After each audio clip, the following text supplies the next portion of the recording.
ਸਤਨਾਮ ਵਾਹਿਗੁਰੂ ਸਾਹਿਬ ਜੀ। ਕੱਪੜ ਰੂਪ ਸੁਹਾਵਣਾ, ਛੱਡ ਦੁਨੀਆ ਅੰਦਰ ਜਾਵਣਾ। ਮੰਦਾ ਚੰਗਾ ਆਪਣਾ, ਆਪੇ ਹੀ ਕੀਤਾ ਪਾਵਣਾ। ਹੁਕਮ ਕੀਏ ਮਨ ਭਾਵੰਦੇ, ਰਾਹ ਭੀੜੈ ਅੱਗੇ ਜਾਵਣਾ। ਨੰਗਾ ਦੋਜਖ ਚਾਲਿਆ, ਤਾਂ ਦਿਸੈ ਖਰਾ ਡਰਾਵਣਾ। ਕਰ ਔਗਣ ਪਛੋਂ ਤਾਵਣਾ। ਤੂੰ ਸੁਲਤਾਨ ਕਹਾਂ ਹਉ ਮੀਆਂ, ਤੇਰੀ ਕਵਨ ਵਡਾਈ।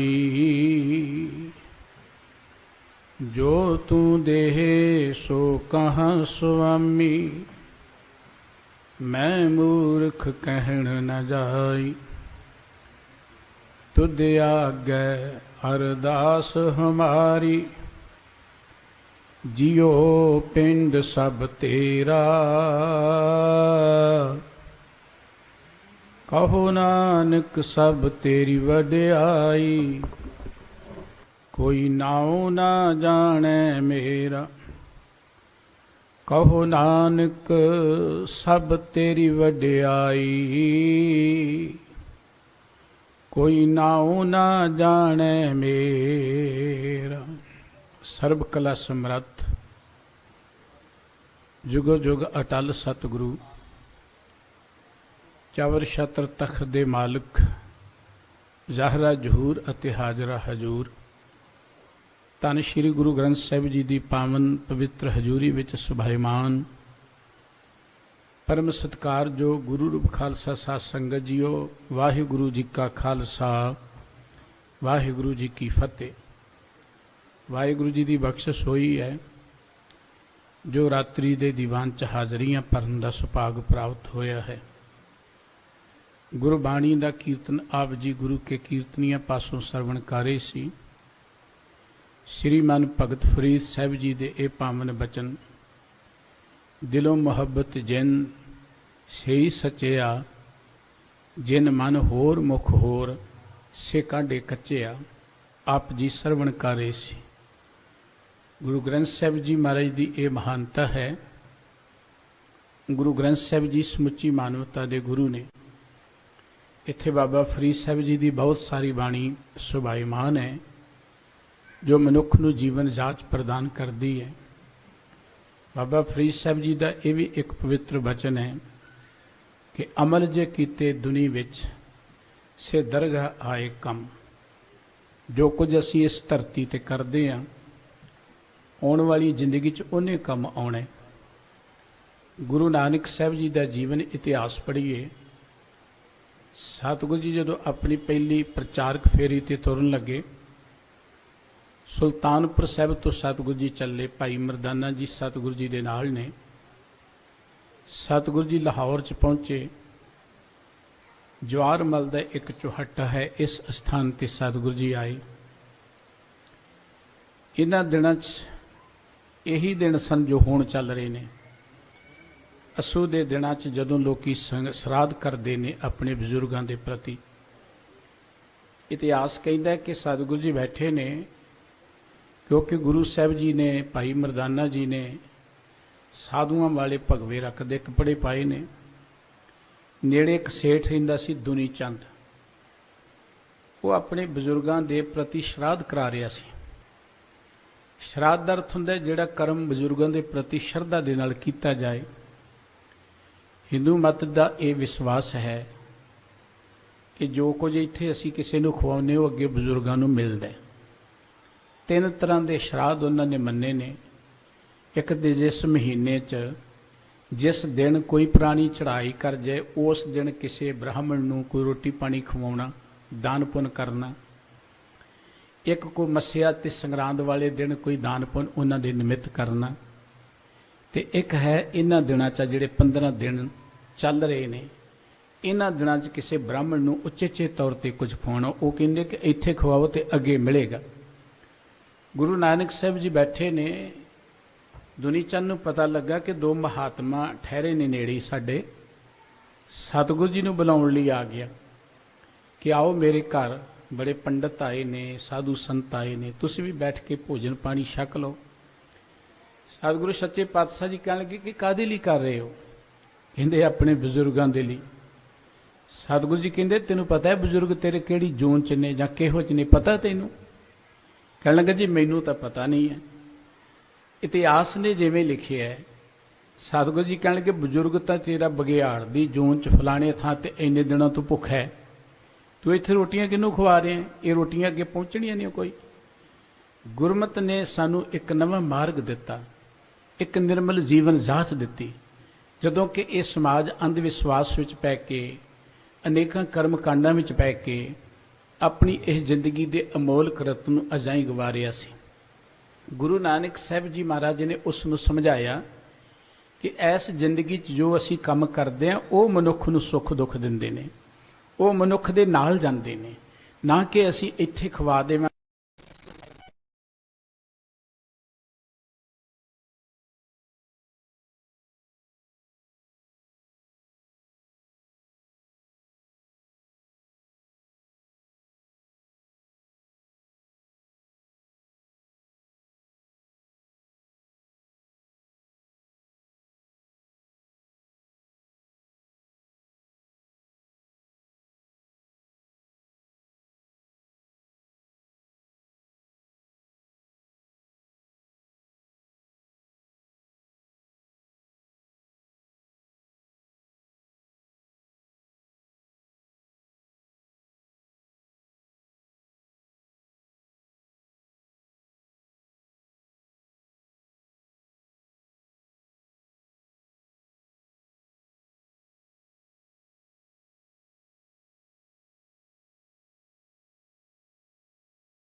ਗੱਲ ਵੱਖਰੀ ਹੈ ਕਿ ਧਰਮ ਦੀ ਦੁਨੀਆ 'ਚ ਬੜੀਆਂ ਕਥਾ ਕਹਾਣੀਆਂ ਪ੍ਰਚਲਿਤ ਨੇ ਤੇ ਅਸੀਂ ਸੁਣ ਕੇ ਕਈ ਵਾਰੀ ਉਹਨਾਂ ਨੂੰ ਸੱਚ ਮੰਨ ਲੈਂਦੇ ਹਾਂ।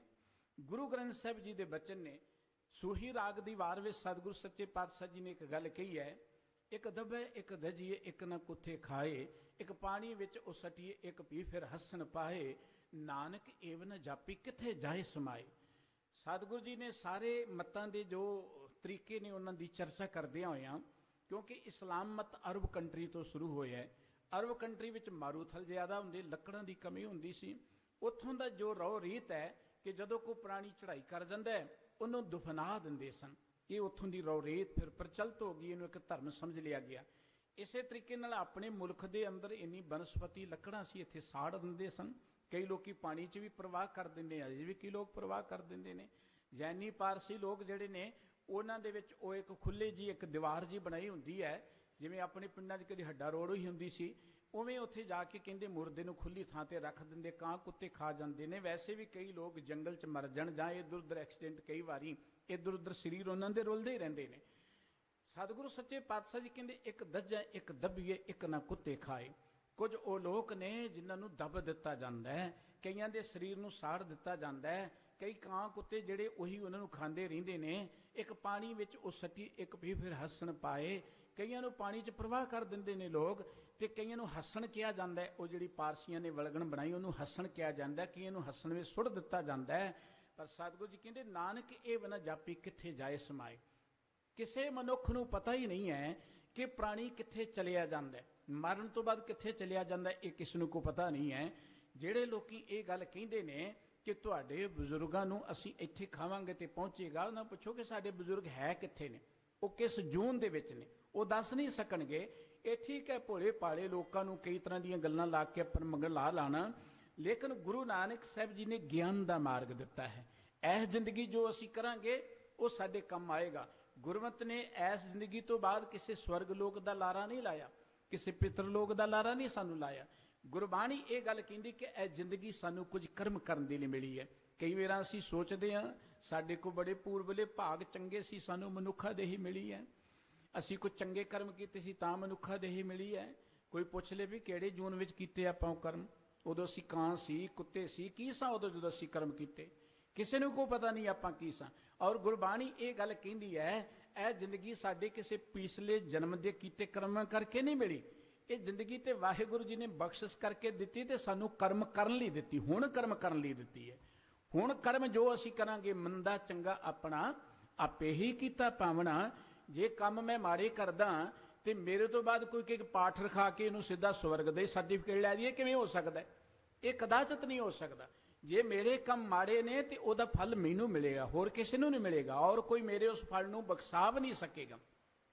ਇਸ ਕਰਕੇ ਗੁਰਬਾਣੀ ਨੇ ਇਹ ਗੱਲ ਕਹੀ ਹੈ, ਇਹ ਕਦੀ ਨਹੀਂ ਹੋ ਸਕਦਾ ਕਿ ਕੰਮ ਕੋ ਬੰਦਾ ਮਾੜੇ ਕਰੇ, ਇੱਥੇ ਕਿਸੇ ਭੁੱਖੇ ਦੀ ਭੁੱਖ ਦੂਰ ਨਾ ਕੀਤੀ ਹੋਏ ਤੇ ਉਹ ਕਹੇ ਕਿ ਮੇਰੇ ਤੋਂ ਬਾਅਦ ਜਾਣ ਤੋਂ ਬਾਅਦ ਤੁਸੀਂ ਸ਼ਰਾਧ ਕਰਾ ਦਿਓ, ਮੇਰੀ ਉੱਥੇ ਭੁੱਖ ਮਿਟਦੀ ਰਹੇਗੀ, ਤੇ ਕੰਮ ਹੀ ਬੜਾ ਸੌਖਾ ਹੈ। ਗੁਰਮਤਿ ਇਸ ਮਾਰਗ ਨੂੰ ਨਹੀਂ ਮੰਨਦੀ। ਗੁਰੂ ਨਾਨਕ ਸਾਹਿਬ ਜੀ ਦਾ ਇਨਕਲਾਬੀ ਮਾਰਗ ਹੈ ਭਾਈ। ਇਸ ਧਰਤੀ ਤੇ ਸਾਨੂੰ ਵਾਹਿਗੁਰੂ ਜੀ ਨੇ ਕੁਝ ਕਰਨ ਲਈ ਭੇਜਿਆ।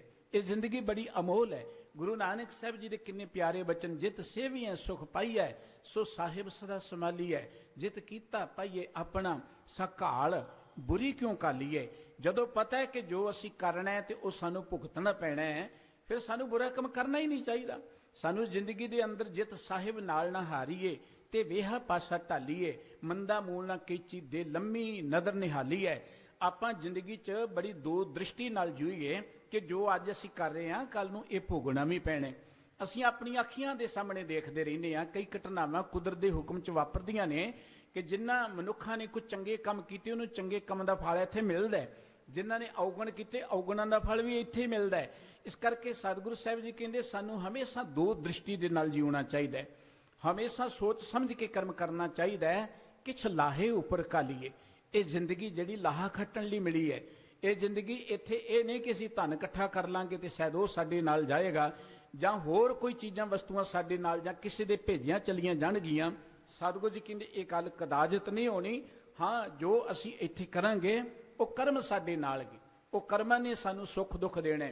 ਗੁਰੂ ਨਾਨਕ ਸਾਹਿਬ ਜੀ ਦੇ ਪਾਵਨ ਬਚਨ ਰੋਜ਼ ਪੜ੍ਹਦੇ ਹਾਂ ਕਿ ਕਰਮੀ ਆਪੋ ਆਪਣੀ ਕੇ ਨੇੜੇ ਕੇ ਦੂਰ। ਜੋ ਕਰਮ ਅਸੀਂ ਕਰਾਂਗੇ ਨਾ ਉਹਨਾਂ ਕਰਮਾਂ ਸਦਕਾ ਹੀ ਅਸੀਂ ਰੱਬ ਦੇ ਨੇੜੇ ਪਹੁੰਚਣਾ। ਔਰ ਜਿੱਥੇ ਗੁਰਮਤਿ ਨੇ ਇਹ ਗੱਲ ਕਹੀ ਹੈ ਕਿ ਇਹ ਜ਼ਿੰਦਗੀ ਸਾਨੂੰ ਕੋ ਪੂਰਬਲੇ ਜਨਮ ਦੇ ਕੀਤੇ ਹੋਏ ਕਰਮਾਂ ਕਰਕੇ ਨਹੀਂ, ਸਗੋਂ ਵਾਹਿਗੁਰੂ ਜੀ ਦੀ ਬਖਸ਼ਿਸ਼ ਸਦਕਾ ਮਿਲੀ ਹੈ। ਤੇ ਇਹ ਵਾਹਿਗੁਰੂ ਜੀ ਦੀ ਬਖਸ਼ਿਸ਼ ਸਦਕਾ ਜਿਹੜੀ ਜ਼ਿੰਦਗੀ ਮਿਲੀ ਹੈ ਇਹ ਕੁਝ ਕਰਨ ਲਈ ਮਿਲੀ ਹੈ। ਸਾਨੂੰ ਵਾਹਿਗੁਰੂ ਜੀ ਨੇ ਭੇਜਿਆ ਕੁਝ ਲਾਹਾ ਖੱਟ ਕੇ ਜਾਈਏ। ਦੇਖੋ ਵਾਹਿਗੁਰੂ ਜੀ ਦੇ ਦਰ ਤੇ ਜਾਂ ਦਰਗਾਹ ਜਿਹਨੂੰ ਆਪਾਂ ਕਹਿੰਦੇ ਆ, ਜਾਂ ਵਾਹਿਗੁਰੂ ਜੀ ਦੀਆਂ ਨਜ਼ਰਾਂ 'ਚ ਪ੍ਰਵਾਨ ਤੇ ਤਾਂ ਹੀ ਹੋਵਾਂਗੇ ਨਾ ਜੇ ਆਪਾਂ ਉਹਦੀ ਜ਼ਿੰਦਗੀ ਹੋਈ ਦਿੱਤੀ ਹੋਈ ਜ਼ਿੰਦਗੀ ਦੀ ਯੋਗ ਵਰਤੋਂ ਕਰਾਂਗੇ, ਜਾਂ ਐਵੇਂ ਕਹਿ ਲਓ ਕੋਈ ਲਾਹੇਵੰਦਾ ਕਰਮ ਕਰਾਂਗੇ। ਭਾਈ ਗੁਰਦਾਸ ਜੀ ਨੇ ਇੱਕ ਬੜੀ ਪਿਆਰੀ ਗੱਲ ਕਹੀ ਹੈ ਕਿ ਨਹਿਰ ਕੁਆਰ ਕੰਨਿਆ ਲਾਡਲੀ ਕੇ ਜਾਨੀਅਤ ਵਿਆਹੇ ਸਸੁਰਾਰ ਜਾਏ ਗੁੰਨਨ ਕੈ ਮਾਨੀਏ। ਸਹੁਰੇ ਘਰ 'ਚ ਬੱਚੀਆਂ ਰਹਿੰਦੀਆਂ ਨੇ, ਬੜੇ ਲਾਡਾਂ ਦੇ ਨਾਲ ਅਸੀਂ ਆਪਣੀਆਂ ਧੀਆਂ ਨੂੰ ਬੱਚੀਆਂ ਨੂੰ ਪਾਲਦੇ ਹਾਂ, ਉਹਨਾਂ ਦਾ ਅਧਿਕਾਰ ਵੀ ਹੈ। ਪਰ ਜਦੋਂ ਉਹ ਸਹੁਰੇ ਘਰ 'ਚ ਜਾਣੀਆਂ ਨੇ ਉੱਥੇ ਉਹਨਾਂ ਦੀ ਕਦਰ ਗੁਣਾ ਕਰਕੇ ਪੈਣੀ ਹੈ।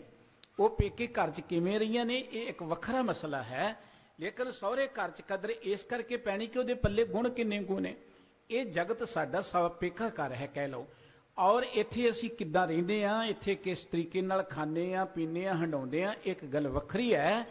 ਲੇਕਿਨ ਰੱਬ ਦੇ ਦਰ ਤੇ ਸਾਡੀ ਕਦਰ ਗੁਣਾ ਕਰਕੇ ਪੈਣੀ ਹੈ ਕਿ ਸਾਡੇ ਪੱਲੇ ਗੁਣ ਕਿੰਨੇ ਨੇ।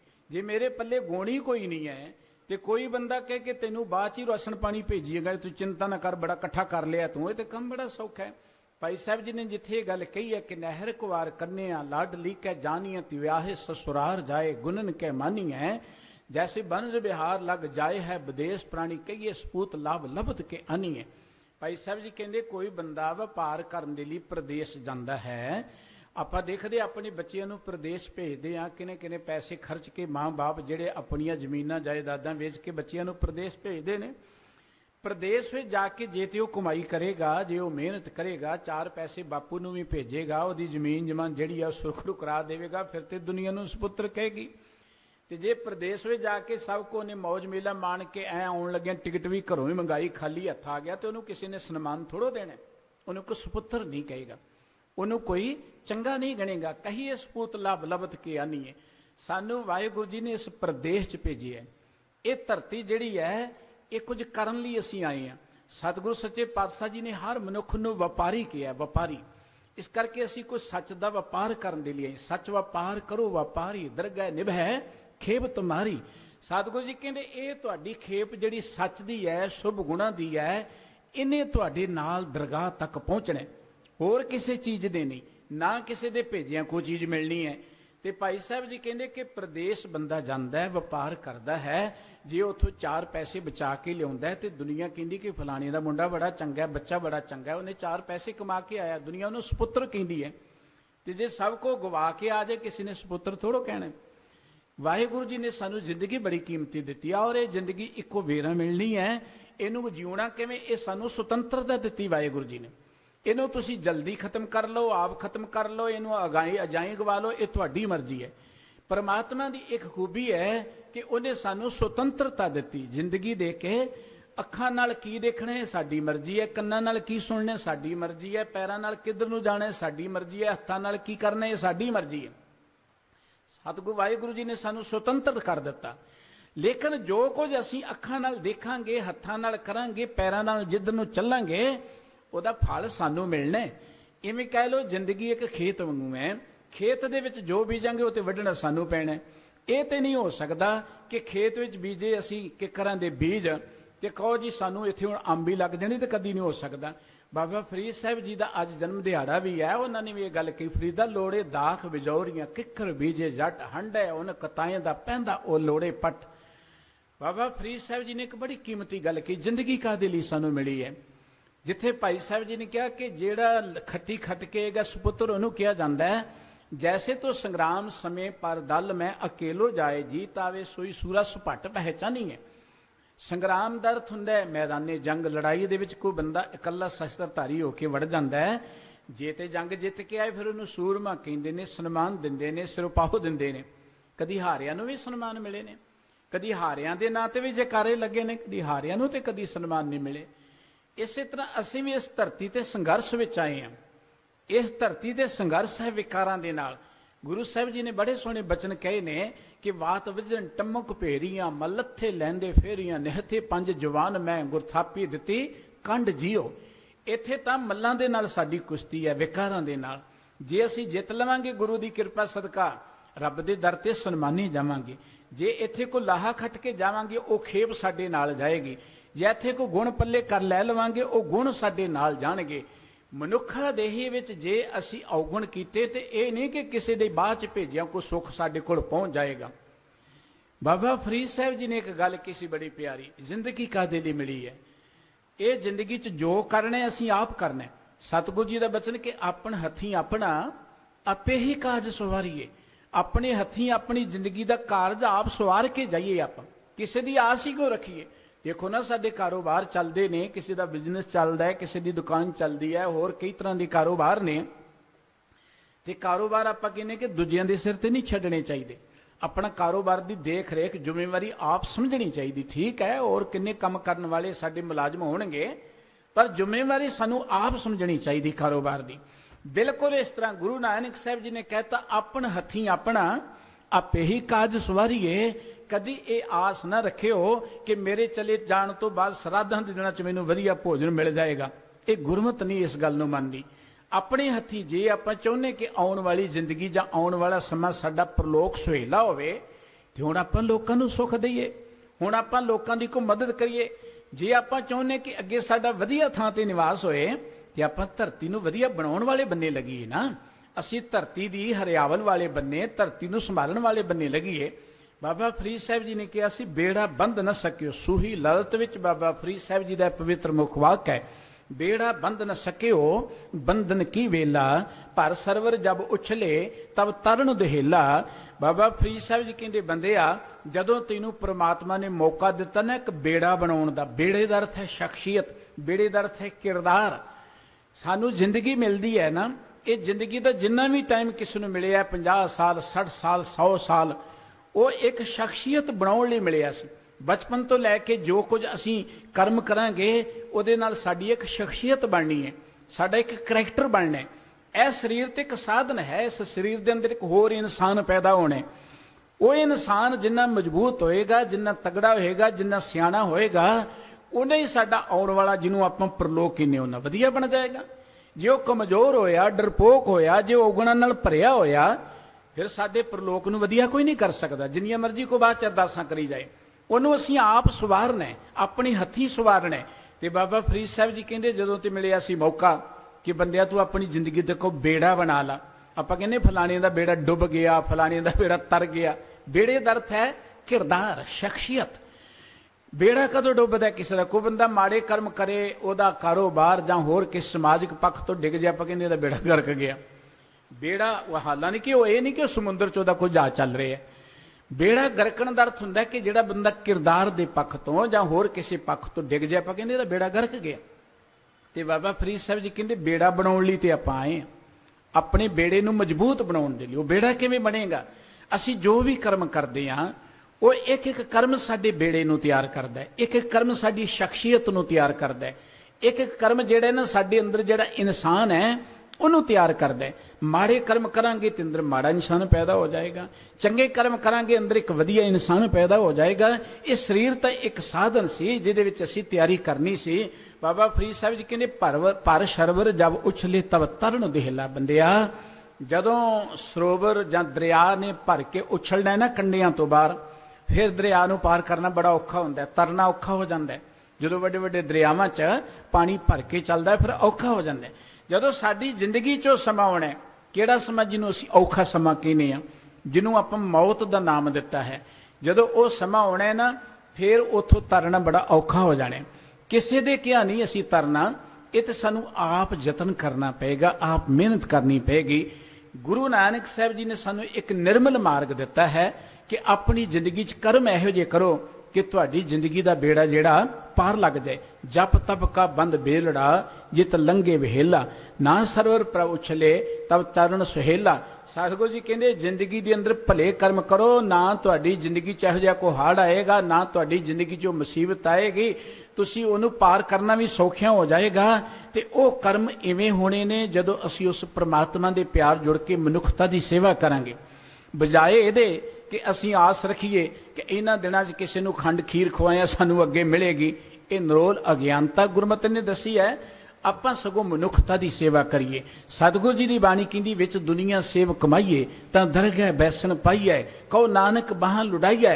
ऐ संसार च रहिंदिआं मनुखता दी हथी सेवा करिए, अपने हथी। गुरु साहब जी ने सानूं निर्मल मार्ग दिता सी ते गुरु कलगीधर पातशाह जी दे एक बचन चेते रखिए, जे अपने आप नूं सिख अखवाउने आ। सिख का अर्थ है दुनिया तो निर्मल रहना, दुनिया तो निराले रहना। निर्मल का अर्थ दुनिया तो वखरे होना नहीं है कि असीं वखरे हाँ जां वखरे लांबे होना नहीं। रहना दुनिया च है जिवें मुर्गाबी नहीं पानी च रहिंदी, पानी च रहिंदी भिजदी नहीं है। रहना दुनिया च ही है, लेकिन दुनिया की मनमत साडे ते असर ना पाए, दुनिया का कर्मकांड साडे ते भारू ना हो सके। ते कलगीधर पातशाह जी ने कहा सी जे सिख इस निरालेपन नूं कायम रखेगा ते सिख नूं सारा बल सारा तेज मैं दे दिता है। जदों सिख अपने इस निरालेपन नूं गवा देवेगा ना, कहेगा जी असीं इन्ना जी हुन्ने आ, इदां ही करना, चलो जी करना पैंदा देखा देखी। ते सतगुरु जी ने एक गल की, जब लग खालसा रहे नियारा तब लग तेज दियो में सारा। जब एक है विप्रन की रीत, इत्थे विप्रन शब्द वरते है। जदों एक कर्मकांडियां दी रीत नूं अपना लेगा, जदों ये इहो जिहे कंमां ते चल जाएगा कि हुण श्राद्ध है ते श्राद्ध कर लो, कल नूं नराते आ गए ने, कल नूं होर कुछ आ गया, व्रत आ गए ने, वो रख लो। सतगुरु जी कहंदे मैं ना करो इनकी प्रतीत, मैनूं इन्हां ते भरोसा ही नहीं रहना। जिहदा गुरु नाल प्यार नहीं, गुरु उहदे ते भरोसा किवें करेगा? गुरु नाल प्यार मेरा इत्थों नहीं प्रगट होएगा कि मैं चिट्टे कपड़े पाए ने, गुरु नाल बड़ा प्यार करदा है। गुरु नाल इत्थों प्यार नहीं होएगा कि मैं बड़ा पाठ करदा, गुरु नाल प्यार है। ਗੁਰੂ ਨਾਲ ਪਿਆਰ ਤਾਂ ਮੇਰੇ ਕੀਤੇ ਕੰਮਾਂ ਤੋਂ ਪ੍ਰਗਟ ਹੋਣਾ ਹੈ ਕਿ ਮੈਂ ਗੁਰੂ ਦੇ ਦੱਸੇ ਹੋਏ ਅਨੁਸਾਰ ਕਿੰਨੇ ਕੁ ਕੰਮ ਕਰਦਾ ਹੈ, ਜਾਂ ਗੁਰੂ ਦੀ ਦਿੱਤੀ ਹੋਈ ਜੀਵਨ ਜਾਚ ਨੂੰ ਕਿੰਨਾ ਕੁ ਅਪਣਾਇਆ ਹੈ। ਗੁਰੂ ਰਾਮਦਾਸ ਜੀ ਮਹਾਰਾਜ ਨੇ ਕਿਹਾ ਸੀ, ਗੁਰਸਿੱਖ ਮੀਤ ਚਲੋ ਗੁਰ ਚਾਲੀ, ਜੋ ਗੁਰੂ ਨੇ ਚਾਲ ਦੱਸੀ ਹੈ ਜੀਵਨ ਦੀ ਉਹ ਤੇ ਚੱਲੋ। ਤੇ ਸਤਿਗੁਰੂ ਰਾਮਦਾਸ ਜੀ ਕਹਿੰਦੇ ਸਿੱਖ ਹੈ ਹੀ ਉਹ ਹੈ ਜਿਹੜਾ ਗੁਰੂ ਦੇ ਜੀਵਨ ਜਾਚ ਨੂੰ ਅਪਣਾਉਂਦਾ ਹੈ। ਸੋ ਸਿੱਖ ਸਖਾ ਬੰਦਪ ਹੈ ਭਾਈ, ਜੇ ਗੁਰ ਕੇ ਭਾਣੇ ਵਿੱਚ ਆਵੈ, ਆਪਣ ਭਾਣੇ ਜੋ ਚੱਲੇ ਭਾਈ, ਵਿਛੜ ਚੋਟਾਂ ਖਾਵੈ। ਸੋ ਬੇਨਤੀ ਹੈ, ਦੁਨੀਆ ਕਿਵੇਂ ਜੂਰੀ ਇਹ ਉਹਨਾਂ ਦਾ ਆਪਣੀ ਜੀਵਨ ਜਾਚ ਹੈ, ਆਪੋ ਆਪਣੇ ਕਰਮ ਉਹਨਾਂ ਨੂੰ ਮੁਬਾਰਕ ਨੇ, ਅਸੀਂ ਕਿਸੇ ਤੇ ਕਿੰਤੂ ਪਰੰਤੂ ਨਹੀਂ ਕਰਦੇ। ਪਰ ਇੱਕ ਸਿੱਖ ਦੇ ਲਈ ਇਹ ਮਨਮਤ ਹੈ ਜੇ ਉਹ ਸ਼ਰਾਧਾਂ ਦੇ ਦਿਨਾਂ 'ਚ ਆ ਕੇ ਕਹੇ ਜੀ ਮੈਂ ਆਪਣੇ ਬਜ਼ੁਰਗਾਂ ਦਾ ਸ਼ਰਾਧ ਕਰਾਉਣਾ। ਬਜ਼ੁਰਗਾਂ ਦੀ ਗੱਲ ਤਾਂ ਛੱਡ ਦਿਓ, ਅਸੀਂ ਤੇ ਗੁਰੂ ਨਾਨਕ ਸਾਹਿਬ ਦਾ ਸ਼ਰਾਧ ਵੀ ਮਨਾਉਣਾ ਸ਼ੁਰੂ ਕਰਤਾ। ਆਖੋ ਸਤਿਨਾਮ ਸ੍ਰੀ ਵਾਹਿਗੁਰੂ। ਇਹਨਾਂ ਦਿਨਾਂ 'ਚ ਗੁਰੂ ਨਾਨਕ ਸਾਹਿਬ ਜੀ ਦਾ ਜੋਤੀ ਜੋ ਸਮਾਉਣ ਦਾ ਪੁਰਬ ਆਉਂਦਾ ਹੈ, ਤੇ ਕਈ ਇਹੋ ਜਿਹੇ ਲੋਕਾਂ ਨੇ ਜਿਨ੍ਹਾਂ ਨੂੰ ਪਤਾ ਹੀ ਨਹੀਂ ਗੁਰੂ ਨਾਨਕ ਸਾਹਿਬ ਜੀ ਦੇ ਫਲਸਫੇ ਦਾ, ਕਹਿੰਦੇ ਜੀ ਗੁਰੂ ਨਾਨਕ ਸਾਹਿਬ ਜੀ ਦਾ ਸ਼ਰਾਧ ਕਰਾ ਰਹੇ ਆਪਾਂ। ਜਿਹੜੇ ਗੁਰੂ ਨਾਨਕ ਸਾਹਿਬ ਜੀ ਆਪਣੇ ਬਜ਼ੁਰਗਾਂ ਨੂੰ ਵੀ ਆਪਣੀ ਪਵਿੱਤਰ ਬਾਣੀ ਦੇ ਰਾਹੀਂ ਸਾਨੂੰ ਗਿਆਨ ਦਿੰਦੇ ਰਹੇ ਨੇ, ਉਹ ਗੁਰੂ ਨਾਨਕ ਸਾਹਿਬ ਜੀ ਦੇ ਅਸੀਂ ਸ਼ਰਾਧ ਕਰਨੇ ਸ਼ੁਰੂ ਕਰਤੀ, ਇੰਨੀ ਘੋਰ ਮਨਮਤ ਕਰਨੀ ਸ਼ੁਰੂ ਕਰਤੀ। ਇਵੇਂ ਗੱਲ ਹੈ ਕਿ ਸ਼ਕਲ ਤੇ ਭਾਵੇਂ ਸਾਡੀ ਸਿੱਖਾਂ ਵਾਲੀ ਹੈ, ਪਰ ਅਕਲ ਸਿੱਖਾਂ ਵਾਲੀ ਨਹੀਂ ਹੈ।